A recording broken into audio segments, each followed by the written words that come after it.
Femme, sœur, tu veux te marier? Est-ce que tu as déjà pris le temps de réfléchir à tes attentes? Tu attends quoi de ton mari? Qu'il soit attentionné, qu'il t'écoute, qu'il ne te déçoive jamais? Est-ce qu'on peut s'arrêter un instant? Parce que ce qui fait le plus mal dans un mariage ou dans une relation quelconque, ce ne sont pas les personnes, mais ce sont les attentes qui ne sont pas comblées. Une attente, c'est une image, une idée, une projection que tu te fais dans ton cœur.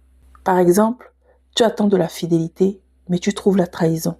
Tu attends de l'écoute, mais ton mari est indifférent. La douleur vient de l'attente qui n'est pas comblée.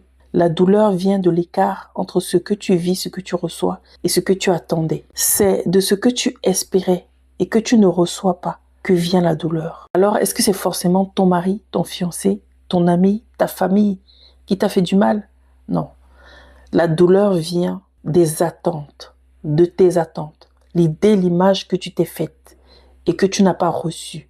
Et tu es déçu de ne pas le voir. Dans le livre de Jérémie, chapitre 17 au verset 5, la parole nous dit « Maudit soit celui qui se confie dans l'homme ». Le psaume 118 au verset 8 nous dit « Il vaut mieux chercher un refuge dans le Seigneur que dans l'homme ». La Bible ne nous dit pas ici « Non, ne vous confiez en personne, n'ayez aucune relation, ne vous appuyez en personne ». Non.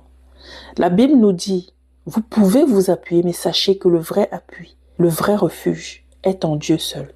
Nos familles, nos maris, nos amis sont des êtres humains et ils ont des faiblesses et des forces. Et nous devons apprendre à replacer nos attentes dans le Seigneur, qui est la source et en qui nous ne serons jamais confus, jamais trahis, jamais déçus. Donc ce ne sont pas les personnes qui nous détruisent, ce sont les attentes, le niveau de confiance que nous mettons dans les hommes qui nous détruit, qui nous blesse et qui nous fait souffrir.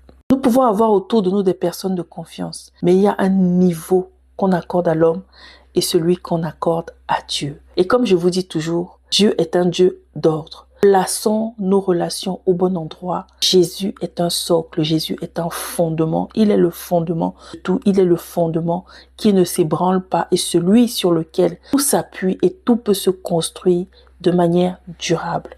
Que le Seigneur te bénisse.